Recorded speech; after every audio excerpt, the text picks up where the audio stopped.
누가복음 2장 8절부터 15절까지 말씀 우리 같이 함께 봉독하도록 하겠습니다. 같이 봉독합니다. 시작. 그 지역의 목자들이 밤에 밖에서 자기 양떼를 지키더니 주의 사자가 곁에 서고 주의 영광이 그들을 두루 비추매 크게 무서워하는지라. 천사가 이르되 무서워하지 말라. 보라, 내가 온 백성에게 미칠 큰 기쁨의 좋은 소식을 너희에게 전하노라. 오늘 다윗의 동네에 너희를 위하여 구주가 나셨으니 곧 그리스도 주시니라. 너희가 가서 강보에 쌓여 구유에 누워 있는 아기를 보리니 이것이 너희에게 표적이니라 하더니 호련히 수많은 천군이 그 천사들과 함께 하나님을 찬송하여 이르되 지극히 높은 곳에서는 하나님께 영광이요 땅에서는 하나님이 기뻐하신 사람들 중에 평화로다 하니라. 천사들이 떠나 하늘로 올라가니 목자가 서로 말하되 이제 베들레헴으로 가서 주께서 우리에게 알리신 바 이루어진 일을 보자 하고. 아멘. 할렐루야. 우리 좋은교회 새벽예배 오신 여러분들 한 분 한 분을 예수님의 마음으로 사랑하고 존경하고 축복합니다. 오늘은 우리가 어제 이어서 이제 주님께서 오시는 것에 대하여서 많은 사람들에게 주님이 오심을 증거하고, 특별히 어떻게 보면 우리가 주인공이 아닌 소외된 자들에게 찾아오셔서 그들을 주인공의 자리로 초대하시는 그러한 모습들을 보게 되어집니다. 여러분, 우리가 목자라고 하는 것, 특별히 팔레스틴의 목자와 유럽의 목자들은 달라요. 그러니까 유럽에도 양을 치는데 그들은 이제 우리가 흔히들 이야기하는 양치기 개를 통해서 양을 칩니다.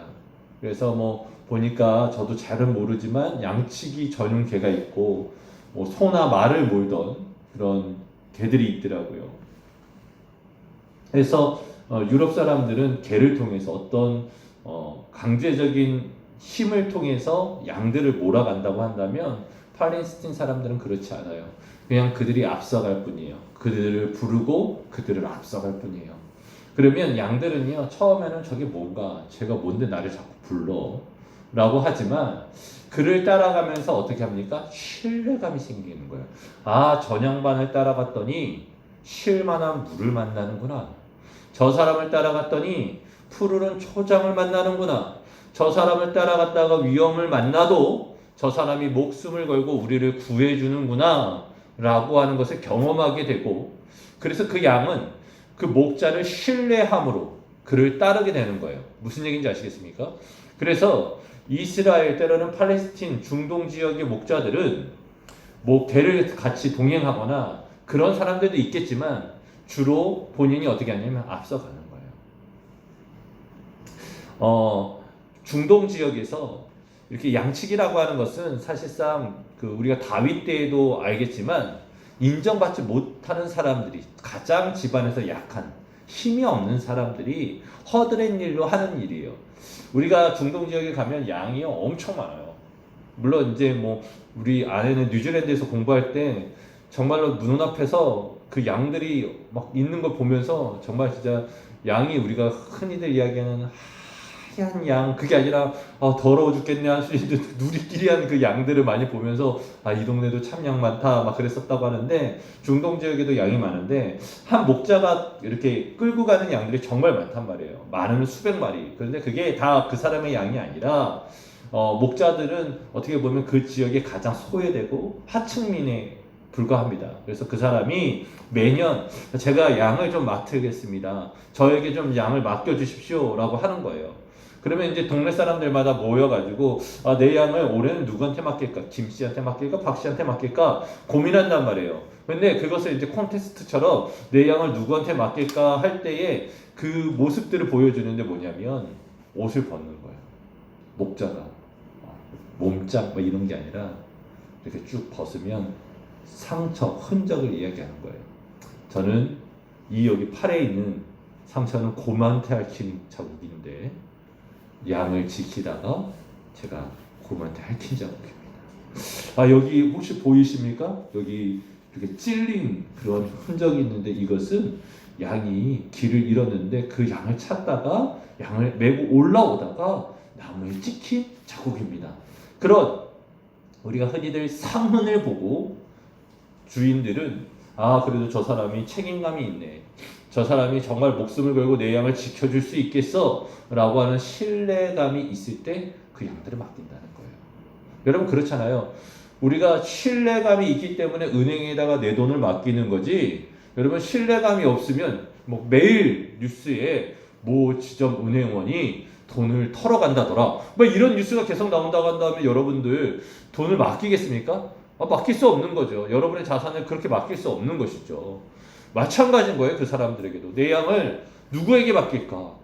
정말로 신실하고 목숨 걸 수 있는 그 사람에게 맡기고 1년에 얼마씩 주기로 계약을 하고서 목자로 기용하는 거예요. 무슨 얘기인지 아시겠습니까?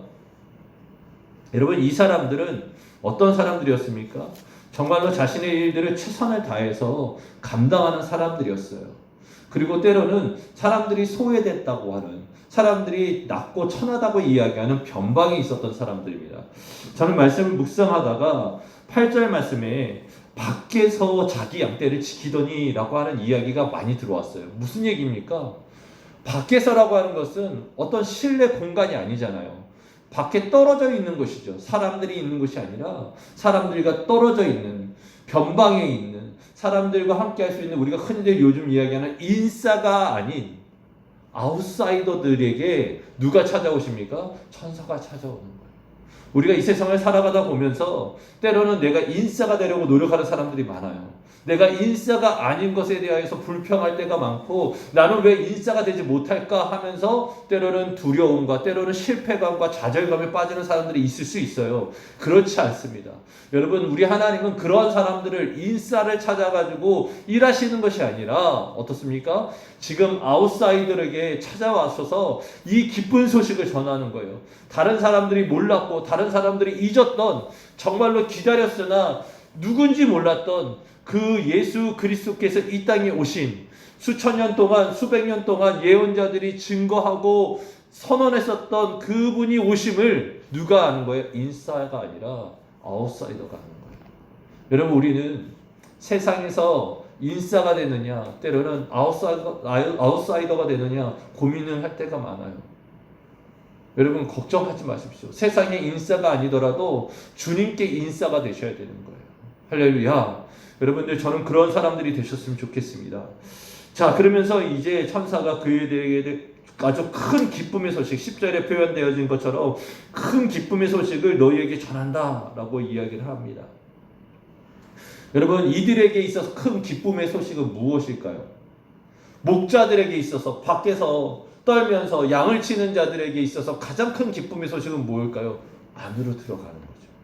무슨 얘기인지 아세요? 내가 이 일을 그만하고 나도 내 양을 돌보면서, 때로는 내 양을 누군가에게 맡기면서 나는 이제 가족들과 함께 거하는 것이 가장 큰 기쁨의 소식 아니겠어요? 그런데 주님은 물론 그것도 중요하다고 생각하지만 더 큰 중요한 기쁨의 소식을 전한다는 거예요. 여러분 이것은 우리가 생각하는 기쁨의 소식과 우리가 생각하는 기대와 다를 수 있다는 거예요.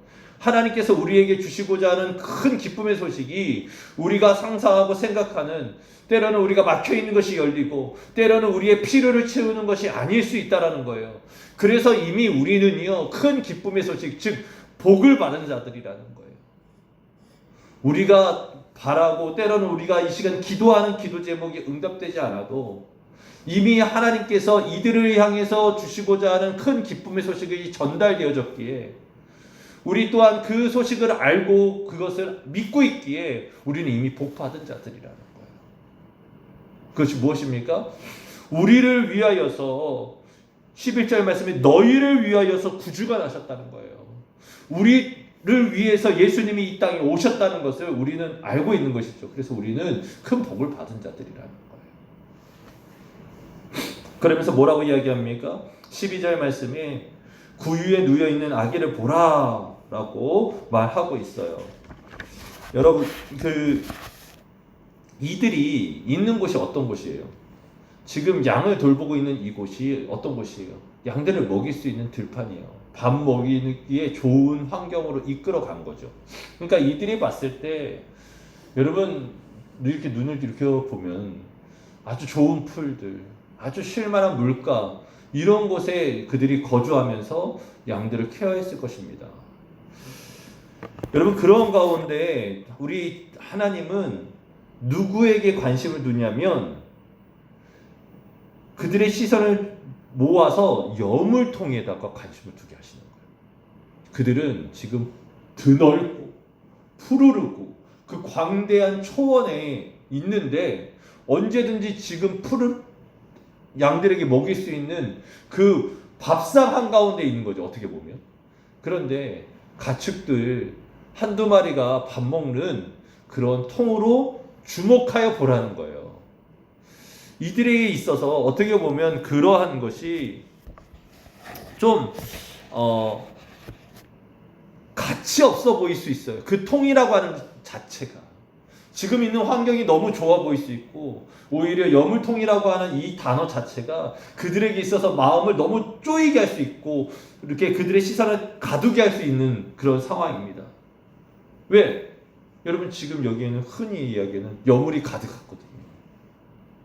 여기 여물이 가득한데 굳이 여물통을 보러 그곳에 갈 이유가 없는 거예요. 그런데 그들에게 다시금 이야기하는 거예요. 거기에 누워있는 아기를 보라는 거예요. 무슨 얘기인지 아시겠어요?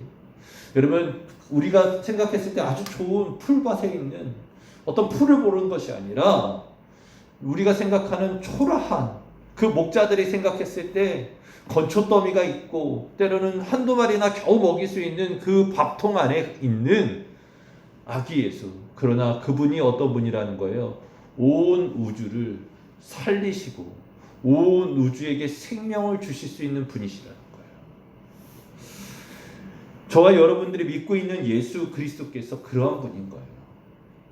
지금 이들이 바라보고 있는 것, 이 풀이 이 양을 살려라고 하지만 실질적으로 우리 천사가 나타나서 말씀하시는 건 뭐냐면 이 조그만 여물통, 밥통 안에 있는 이 예수 그리스도께서 모든 이들을 살린다라고 말씀하시는 거예요. 저와 여러분을 살릴 수 있는 분, 저와 여러분들에게 필요를 채워주실 수 있는 분이 누구시냐? 바로 예수 그리스도라는 거예요. 저는 그 예수 그리스도를 만지고 만나고 그분과 함께하고 그분의 손을 붙잡고 나아가는 저와 여러분이 될 수 있기를 소망합니다. 그러면서 여러분 천군 천사가 나타나서 우리 하나님을 찬양합니다. 여러분 이번 사순절은 다른 사순절과 다르게 우리가 누가복음을 통해서 계속적으로 말씀을 나누면서 우리가 깨닫게 되는 건 뭐냐면 주님의 오심이 예비되어지는 모든 순간순간마다 어떤 일이 있었냐면 찬양이 있었던 거예요. 그래서 다시금 여러분 이 변방에 있고 홀로 떨어져 있었던 이들 아웃사이더들 가운데 어떤 일이 일어나는 거냐면 하나님을 찬양하는 일들이 일어나는 거예요. 저와 여러분들의 삶 가운데 우리의 삶 가운데 찬양이 늘 있었으면 좋겠어요. 지금 3일 연속으로 계속해서 말씀하시는 건 뭐냐면 우리에게 찬양이 가득하기를. 할렐루야. 여러분들 하나님을 인정하고 하나님을 고백하는 그러한 찬양이 가득 있기를 예수님의 이름으로 축복합니다. 여러분 이 찬양을 가득 들으면서 그들은 결단하게 되는 거예요. 그래 우리가 베들레헴으로 가보자. 우리가 주님을 만나보러 가자라고 이야기를 합니다. 근데 문제는 뭐냐면 이들이 어찌됐든 어디 있었던 밖에 있었다고요. 그리고 누구들과 함께 있었어요? 양들과 함께 있었어요. 이들에게 맡겨진 책임이 있단 말이에요. 이 지역을 있는 양들을 자신들이 총괄하면서 이들을 먹여야 돼요.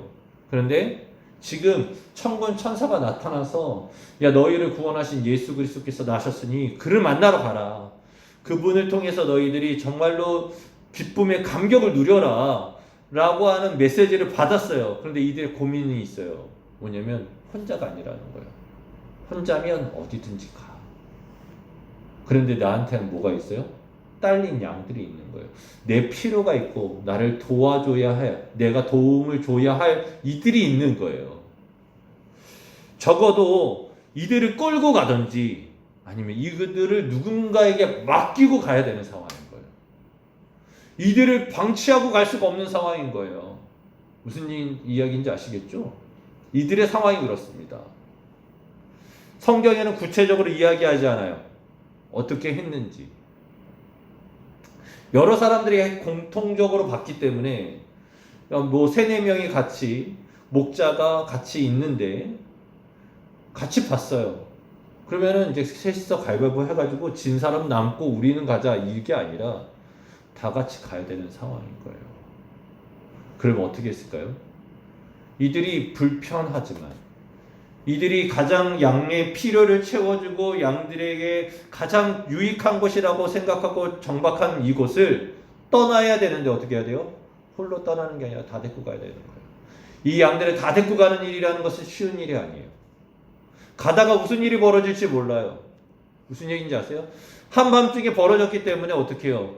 밤에 이동하는 것은 더 위험하단 말이에요.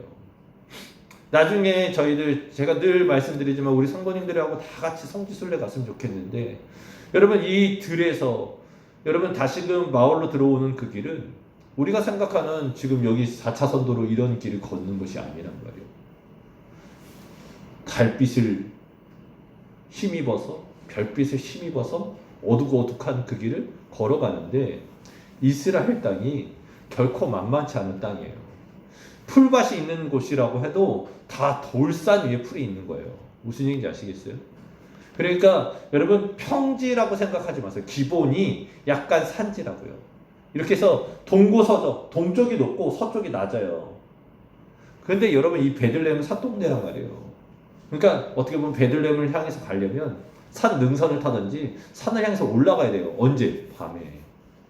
밤에 산에 올라가는 건 쉬운 일이 아니에요. 프로 등산러도 산에 밤에 움직이는 건 그렇지 않고 위험한 거예요. 그런데 본인 혼자서만 가는 게 아니라 누구랑 같이 간다고요? 양들을 다 끌고 가는 거예요. 그러려면 좁은 길을 갈 수 있겠어요? 빠른 길을 갈 수 있겠어요? 아니에요. 가장 안전하고 때로는 넓은 길을 향해서 밤새 가야 되는 상황이었어요. 그들이 고민하겠죠. 여러분이 목자라고 한다면 어떡하시겠어요? 누군가에게 나에게 맡겨서 어떤 일을 맡겼어. 그리고 이 일을 계속적으로 하면서 주님의 길을 가야 해. 주님 계신 곳을 향해서 가야 해. 불편하지 않겠어요? 힘들지 않겠어요? 그러면 적당히 합리적으로 합의를 보거나 포기를 하거나 할 수 있어요. 근데 이들은 그렇지 않았어요. 결국은 주님 앞에 갔습니다. 주님 앞에 갔어요. 그들은 자신들에게 맡겨져 있는 이 일들을 포기하지 않고 주님 앞에 갔어요. 여러분 기억하십시오. 우리 주님 앞에 나아갔었던 이들의 수고와 이들의 애씀을 통해서 여러분 이들이 대단해 라고 할 수 있어요. 그죠? 그런데 여러분 이 수고가 주님 앞에 섰을 때 다 회복되어졌어요. 왜냐하면 이들은 항상 외톨이, 때로는 중요하지 않은 사람, 나는 때로는 가치 없는 존재라고 생각되어졌는데 나 같은 사람에게 진짜 하나님께서 말씀하셔서 다른 사람들이 알지 못하는 귀한 일들을 말씀하고 그것을 경험하게 된 거예요. 그래서 진짜 하나님이 살아계시는구나. 그리고 진짜 하나님께서 약속하셨던 하나님의 메시아를 내 눈으로 보는구나. 여러분 이것만큼 이스라엘이라고 하는 민족적 토대에서 보면 인싸가 없는 거예요. 여러분 하나님께서 구약 성경 창세기서부터 말라기서까지 수천 년 동안 말씀하시지만 여러분 모든 백성들이 하나님의 말씀 듣는 것이 아니라 나름의 또 하나님께 기름 부음 받은 자들이 하나님의 말씀과 하나님의 뜻을 아는 거잖아요. 무슨 얘기인지 아세요? 여러분 그런 사람들이 성경에 기록되어져 있고 주인공이 된 거 아닙니까? 이들 또한 마찬가지죠. 하나님의 말씀을 들었고 그 말씀이 실제가 되어진 것을 보는 거예요. 그들의 수고가 그것으로 어떻게 돼요? 위로를 얻는 거예요. 이들의 수고가 분명하게 있어요. 내 맡은 바 내 자리에서 주님이 말씀하시는 그 길을 향해서 가는 것. 그런데 그 길이 쉽고 편한 길이 아니라 좁고 험하고 험난한 길일 수 있어요. 그런데 그 길을 온전히 걸어갈 때에 어떤 일을 봅니까? 하나님의 말씀이 실제가 되어지고 하나님의 말씀이 내 삶 가운데 들어옴으로 말미암아 그것이 복이구나라는 걸 깨닫게 되어지는 거예요. 오늘 말씀을 좀 정리했으면 좋겠습니다. 우리는 순간순간 내가 하는 일이 귀하지 않다고 생각하고 그 일이 마치 나인 것처럼 생각해서 내가 귀하지 않은 존재라고 생각할 때가 많아요. 아니에요. 성경은 직업의 귀천을 나누지 않아요. 예수님도 그 당시에 가장 천박했었던 세리들, 가장 멸시당했었던 창녀들, 그러한 사람들을 외면하지 않으셨어요. 그들을 부르셔서 주의 길을 걷게 하셨어요. 여러분 기억하십시오. 주님께서 지금 오늘 이날에 우리에게 주시는 말씀은 바로 그것이죠. 우리가 어떤 일을 하든 세상에서 바라보는 아웃사이더든 하나님께서 우리에게 주시는 말씀을 우리가 어떻게 겸허하게 받아들이고 진지하게 받아들이고 우리에게 주신 사명으로 믿고 우리가 걸어가야 할 이 길을 성실하게 걸어가고 있는가. 근데 그 걸음의 목적이 방향이 어디를 향해서 내가 생각하는 안정된 곳을 떠나 하나님을 향해서 주님을 향해서 걸어가는 거예요. 그런데 그 일을 포기하고 버려두고 가는 게 아니라 같이 가는 거예요. 여러분, 기독교인들은 흔히들 이야기하는 종말이라고 하는 것을 분명하게 믿는 사람들이에요. 그죠? 주님 다시 오실 때를 기대하는 사람들이에요. 주님이 마지막에는 분명하게 오실 것이라고 하는 믿음이 있는 사람들이에요. 그런데 우리가 다미선교회나 때로는 몇 년 전에 전쟁 난다고 했었던 그런 사람들과 다른 이유는 무엇입니까? 그날이 언제든 우리는 우리에게 맡겨져 있는 매 순간의 오늘 하루를 최선을 다하는 거예요. 무슨 얘기인지 아세요? 내가 예수님이 곧 오시기 때문에 나에게 부여되어져 있는 역할, 아버지로서, 엄마로서, 딸로서, 직장인으로서, 때로는 사업가로서 다양한 역할들을 포기하지 않고 어떻게 해요? 성실하게 수행해내면서 주님을 향해서 나아가는 거, 주님을 바라보는 거, 나의 삶의 자리를 포기하지 않고 어떻게 해요? 양들을 버리지 않고 그 양을 이끌고 주님께로 나아가는 것, 이것이 극단적인 어떻게 보면 종말론주의자들과 다른 거예요. 무슨 얘기인지 아시겠습니까?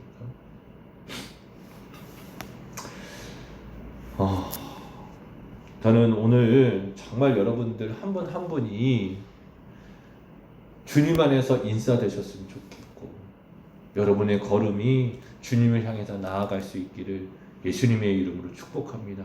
그럴 때에 여러분, 이 목자들은요, 하나님이 광야에서 때로는 그 들판에서 말씀하셨던 것들이 실제가 되어지는 것을 보고 진짜 베들레헴에 갔는데 그곳에 구유에 누여있는 아이를 보는 순간 OMG죠. 오마이갓이죠.